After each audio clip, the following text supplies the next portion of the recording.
up and we're living in Kennewick, our gathering seemed to me almost at least once a week, not more. We'd all go over to my grandmother's place. Over home. Every Sunday. Part of it was social, and part of it was they had indoor plumbing and a bath. So we got a bath at least once a week there. But what I remembered as a child,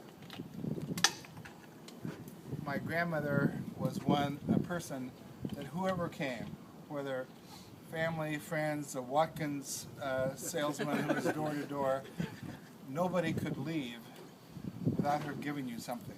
Whether it was eggs from the chicken house or whatever fruit was in season or vegetables were going or flowers or grapes, it was really important for her to give a token or a gift to whoever came as being special.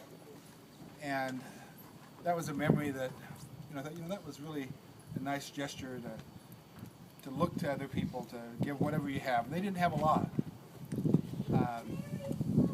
but to give of either yourself or of some kind of a token. And then I kind of thought of both my dad, who was always fixated with a clock and building clocks, and he was probably influenced by his cousin Milton, who was an industrial arts teacher, and they got into clocks, and I never really understood why. I thought probably Dad originally got into clocks and making clocks for everyone was because Milton did. But then I kind of thought, as I began to focus on clocks and time and what made sense to me, and I want to attribute the motivation to him, whether it really was or not, or whether it was just my thinking. But it struck me from a very small child growing up, there's always clocks around. And so I looked and thought, time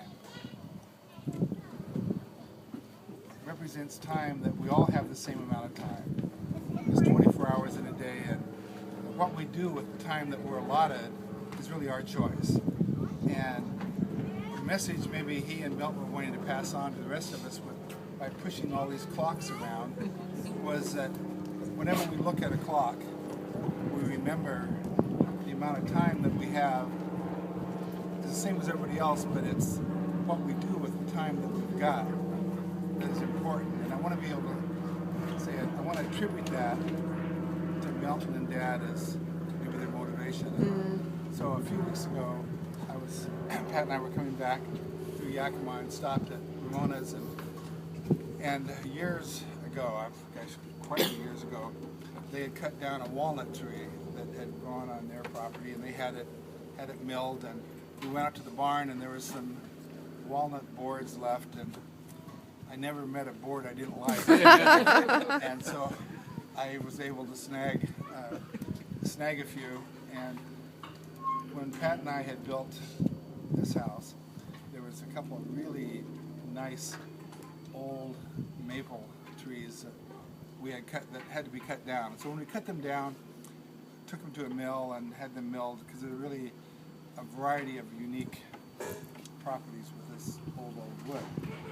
And so thinking that for those families that come from first, second, third, and fourth generation, wanted to have give a memento of our gathering and our family that I'll call the Nielsen Murray clock, because it's got I made a bunch of these, one for each group family. That is the maple that came off of this property and the walnut that came from Ramona's tree.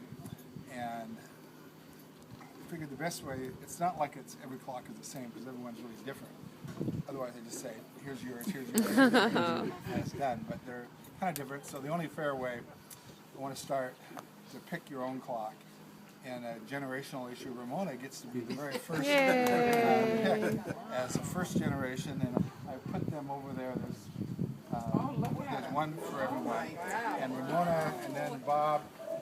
I was pretty good for about the first part of the list, but let me. He's getting for those of you who perhaps. Yeah, it got a little, Actually, I'd like to be able to say it. It's off my memory, but Jane, yeah, call Jane. Jane has everybody's birthday listed, organized, sends me a chart. Got a flow chart And down. a flow chart. And so first generation is Ramona, and then Bob, Jane, Jackie, Cheryl, Mary, Jonna, Dave, Get ahead of me. Dave, and then we jump to the third generation, which for represented today is Carol, Cammie, Leslie, Darcy, we already practiced. Valerie, We did. Todd, Lori, Tiana, Jenny, and representing the fourth generation is Michael. So if you're in sequence, go pick your clock and remember your heritage. All right.